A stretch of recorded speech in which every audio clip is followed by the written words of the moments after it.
Jai Shri Krishna everyone, welcome back again to our channel Shriji Learning Economics.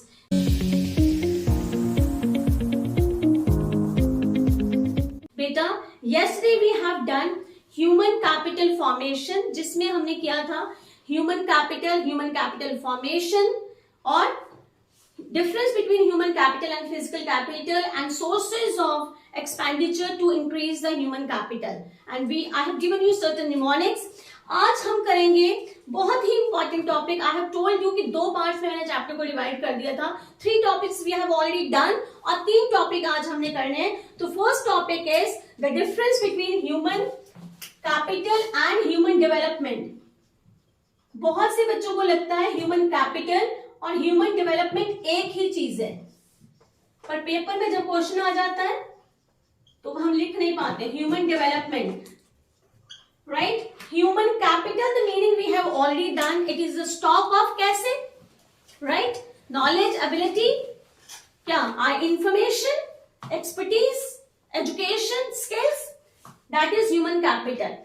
पहला human capital का meaning आएगा. इसका ना आप फटाफट इसका mnemonic लिख लो पहले. The mnemonic for the difference between human capital and human development is GEM. GEM. Right? तो will go in reverse order. पहले हमने मीनिंग लिखना है. तो मीनिंग क्या है ह्यूमन कैपिटल का? We have already done. It is nothing but the stock of कैसे? Knowledge, ability, information, skills, education, expertise and experience. Right? और ह्यूमन डेवलपमेंट क्या है? ह्यूमन डेवलपमेंट का मतलब है when a person is educated, skilled, तो वो क्या करता है? ऑटोमेटिकली खुद डेवलप करता है. ठीक है? Means You got it? ये एक मीन्स है और दूसरा क्या बन गया? And. So what we call it, जब ह्यूमन एजुकेटेड है, हेल्दी है, then it leads towards human development. Have you got the idea? ये एक कॉज है तो दूसरा क्या है? इफेक्ट है.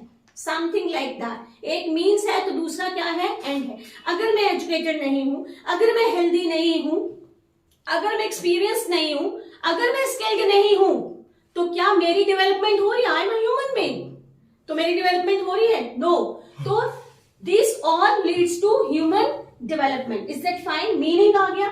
आगे सेकंड इज एग्जांपल. एग्जांपल में कुछ भी एग्जांपल दो आप. ह्यूमन कैपिटल में भी have what is education, expertise, health.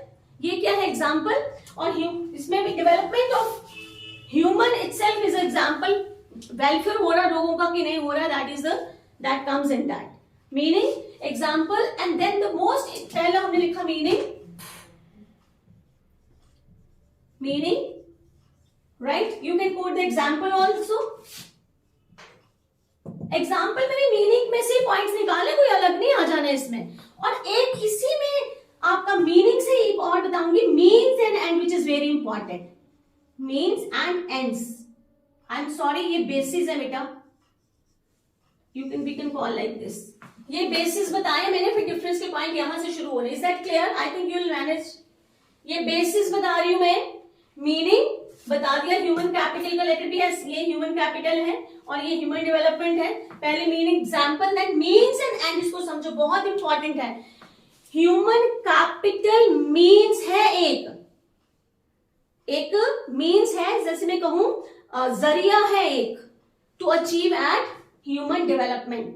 अगर इंसान अच्छा एजुकेटेड होगा, फिर मीन्स कैसे मीन्स है ये? कैसे याद कर लो? Knowledge, abilities, expertise, skills. अगर एक ह्यूमन बीइंग में ये चीजें हैं तो ही वो डेवलपमेंट कर पाएगा. तो ये तो मीन होगी ना, means to achieve that goal. Are you getting? Is that fine? So ये मीन्स है और ये क्या है? ह्यूमन डेवलपमेंट क्या है आपका?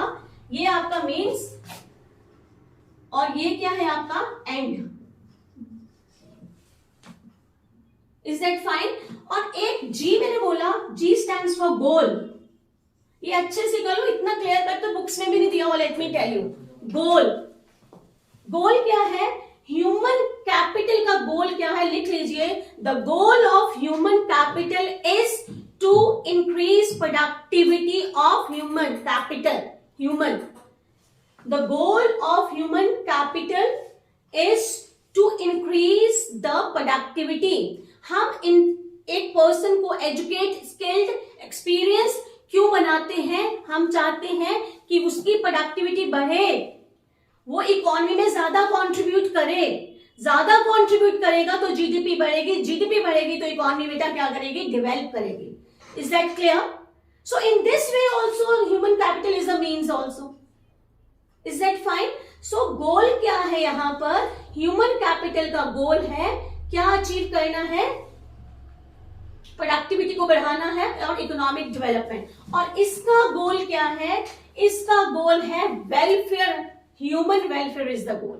सो जल्दी से रिवाइज करेंगे। मीनिंग आएगा पहले, meaning I have already told you stock and this, and then example, example आपका मीनिंग में से ही निकल जाएगा, and there comes means and ends. Human capital is the means and human development is the ends, and goals, human capital का goal है, क्या गोल है?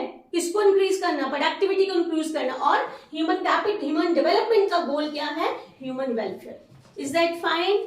GeM, meaning, example, means and goals. Is that clear? I think it's very much clear. So next we go.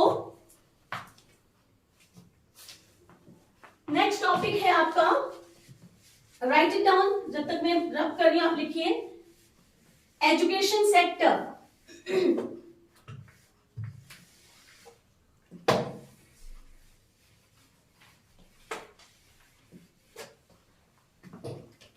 Education sector in India, ठीक है, बहुत important topic है, बड़ा वेग सा दिया हुआ है बुक्स में, तो मैं और क्वेश्चन 4 से ज्यादा नंबर में नहीं आना इसमें, ठीक है। सो मैं इसको जल्दी से समराइज करूंगी। Education sector in India, just write down the heading. GEM भी आप, मैंने रब ने किया, आप लिख लो education sector, education sector in India, right. तो एजुकेशन सेक्टर इन इंडिया में सबसे पहले सबसे पहले मैं बताऊंगी कि एजुकेशन सेक्टर को कितनी इंपॉर्टेंस दे रही है हमारी गवर्नमेंट, ठीक है। तो उसके लिए ना 2 पैरामीटर्स बताए हैं कि खर्चे के बारे में, एक है हमारी जीडीपी और दूसरा है हमारा टोटल एक्सपेंडिचर। अगर जब मैं बोल रही हूं हमारा, तो आई मीन्स हियर इकोनॉमी। तो इकोनॉमी की जीडीपी का कितना परसेंटेज एजुकेशन पे खर्च होता है? 1, right. And second is government total जितना खर्चा कर रही है, उस टोटल खर्चे में से कितना परसेंटेज टोटल एक्सपेंडिचर का खर्च होता है एजुकेशन पे, यही से पता चल जाता है। So if you see the data, हमारी जीडीपी का इफ आई थिंक 0.4% से लेके 0.6% से लेके, अप्रोक्सीमेट फिगर्स है ये, till 4% approximately, is that clear? 0.6% से लेके 4% तक का आप देखो जीडीपी ले सोचो, और जीडीपी में से 0.4% कितना कम है? अरे 4% भी कितना कम है? इतना सा ही पैसा एजुकेशन पे खर्च हो रहा है। What we can think of it, right. और अगर टोटल एक्सपेंडिचर की बात करें तो I think it is 7% to 15%। Total expenditure का 7% हिस्सा और 15 वेरी करता है, इतने से इतने तक हम खर्चा कर रहे हैं किस पे? एजुकेशन पे। कितना कम है? Education means everything and this much see. So यहां से एजुकेशन सेक्टर इन इंडिया आए तो 2 चीजें अपने दिमाग में बिठानी है सबसे पहले, GDP and total expenditure. GDP means 0.6 to 4% and total expenditure means 7 to 15%। Is that fine? ये आ गया आपका एजुकेशन सेक्टर इन इंडिया के खर्चे के बारे में। अब क्या है कि एजुकेशन सेक्टर का सिस्टम कैसा है वहां पर? तो सबसे पहले है आपका एलिमेंट्री एजुकेशन, लिख लीजिए। एलिमेंट्री एजुकेशन सबको पता है क्या है एलिमेंट्री एजुकेशन में? Elementary education means education till 8th standard. तो काफी रिसोर्सेज जो हैं, रिसोर्सेज इंक्रीज, हमें काफी रिसोर्सेज जो हमारे हमने एलिमेंट्री एजुकेशन में लगाए हुए हैं, राइट, टिल 8th स्टैंडर्ड। ये ऐसा सिस्टम है हमारा। उसके बाद एलिमेंट्री एजुकेशन के बाद आपका क्या आता है? There comes I stands for inadequacy. आपने यहां से शुरू किया, ये दो चीजें बताई, एलिमेंट्री एजुकेशन बताया आपने, और एलिमेंट्री एजुकेशन मैंने बता दिया टिल 8th है। उसके बाद मैंने बताया इनएडिक्वेसी। अब इनएडिक्वेसी कैसे? इनएडिक्वेसी बेटा, education commission 1964-66, is that fine? Education commission क्या 1964-66 ने ये रेकमेंड बताया था कि at least 6% of your GDP should be spent on education. So do you think that we are doing 64-66 and now what is going on 2024-25? तो education, उतना खर्चा जितना हमें करना चाहिए उतना खर्चा हम एजुकेशन पे नहीं कर रहे हैं, ठीक है? Elementary education till 8, then inadequacy in the expenditure, and then there comes free and compulsory education. Free and compulsory education.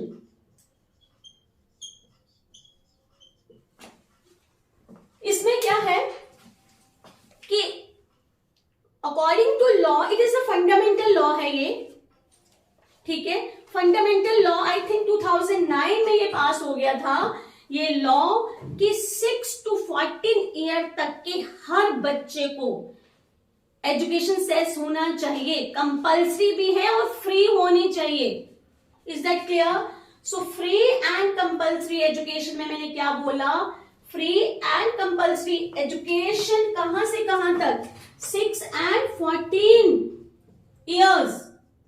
ये लॉ है फंडामेंटल लॉ ऑफ एजुकेशन कि सबको फ्री और कंपल्सरी एजुकेशन मिलनी चाहिए। Is that clear? तो कितना आसान बता दिया, इतनी बड़े बड़े पेजेस लिखे हुए हैं बुक्स में, हमने क्या किया? These are, I think these are 3 points only. So first elementary education, inadequacy, and then free and compulsory education. From where we have started education sector in India, from where we have done GDP. GDP में हमने क्या किया? कितना percentage? Then we have done total expenditure का कितना expenditure? Then we have done only 3 points. 4 number से ज्यादा नहीं आना। And अगर आप बेटा इतने वैल्यू पॉइंट्स हो गए, then nobody can cut any marks, I am telling you. पर आप education sector in India primary secondary tertiary यही लिख के जाओगे तो कहां से नंबर मिलेंगे? So these are the value points, first, second, third and fourth. And data ज्यादा याद करने की मैंने बताया नहीं, इतना सा डाटा याद रहेगा, ठीक है? This is all about education sector in इसमें इंडिया। आगे last topic of this chapter is future prospects. कि फ्यूचर क्या है इसका? फ्यूचर प्रोस्पेक्ट्स क्या होगा एजुकेशन का? यहीं पर लिख लीजिए। Is it visible? देखो देखो, Yes. Future prospects. तो फ्यूचर प्रोस्पेक्ट्स में सबसे पहले लिख लिए, right on the first point, education for all a distant dream. लिखो सब लोग, education for all a distant dream. नाम से ही पता चल रहा है हमारा कब से ये हमारा ड्रीम है, ये हमारा गोल है कि हमने सबको एजुकेशन देनी है। अगर ये ड्रीम हमारा पूरा हुआ होता तो आज हमारी कंट्री में क्या होता? 100% लिटरेसी रेट होता। पर क्या ये है? नो। तो फर्स्ट पॉइंट आपने लिख लिया होगा, education for all. First point, it's not working, so लिखिए education for all. Education for all, ठीक है? क्या है हमारा गोल है, पर हमने इसको अचीव नहीं किया, so that is why it remains a dream. If we would have achieved it तो क्या होता? यहां पर हमारे पास 100% लिटरेसी रेट होता, पर वो नहीं है। And then there comes second point, gender equity. बहुत बड़ा, बहुत इंपॉर्टेंट पॉइंट है, अलग से भी पूछ सकते हैं, इसको नोट कर लीजिए। और याद रखना जेंडर इक्विटी किस में आया? ह्यूमन कैपिटल फॉर्मेशन में, ठीक है? जेंडर इक्विटी, जेंडर नाम ही आता तो क्या कहते हैं? Male and female. No doubt, सबसे पहले लिख लो ये कि no doubt the difference between the gender means male and female क्या हो रहा है, नैरो डाउन हो रहा है. क्या हो रहा है, नैरो डाउन हो रहा है, कम हो रहा है. इसका मतलब है कि females are also getting educated, male females narrow down, पर हमने पूरा अचीव नहीं किया. अब ये नहीं सोचना कि जेंडर इक्विटी हो रही है, बेटर हो रही है तो छोड़ दो. नो, हमने we still keep on working कि हमने फीमेल एजुकेशन को क्या करना है और प्रमोट करना है. Are you getting? Gender equity better, अच्छी हो रही है, we are just going towards better. और जब जेंडर इक्विटी का डिफरेंस नैरो डाउन होगा तो ये एक इंडिकेटर है ह्यूमन डेवलपमेंट का. नोट करिए, फर्स्ट वैल्यू पॉइंट इसके अंदर नैरो हो रहा है, ये नैरो. फिर क्या है, इट इज अ डेवलपमेंट का इंडिकेटर है ये. तो फिर क्या करें, खत्म कर दे, बस रुक जाए? नो, रुकना नहीं है, हमने और प्रमोट करना है. प्रमोशन किसको? फीमेल एजुकेशन को. अब फीमेल एजुकेशन को अगर हम और प्रमोट बच्चे करेंगे तो क्या होगा? It's impact on fertility. Women education always add on it. Positive impact किस पे? फर्टिलिटी पे, फर्टिलिटी. और दूसरा उत्तर क्या होगा? वो अपनी हेल्थ पे और अपने बच्चों की हेल्थ पे. कहते हैं ना, if a male is educated one person is educated, if a female is educated the entire family is educated. So health किसकी improve होगी? Females सबकी family में and children specifically, she can take care of good health of the child, something like that. तो ये हो गया आपका. Then gender equity, ठीक है. तो और लास्ट क्या पॉइंट है आपका? Third is tertiary education, higher and tertiary education. आप खुद देखो, थर्ड, अब ग्रीन से लिख लेती हूं. Higher education, lesser taker, I think less taker ये पॉइंट है, if I am not wrong.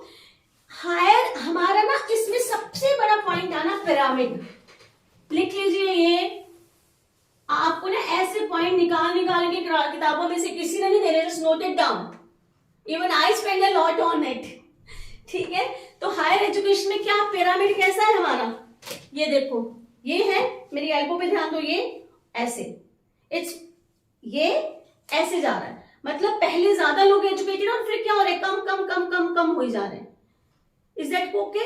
तो पिरामिड ऑफ एजुकेशन क्या है हमारा? ऐसे नैरो डाउन हो रहा है. तो आपने पिरामिड लिखना है. पिरामिड क्या हो रहा है? नैरो.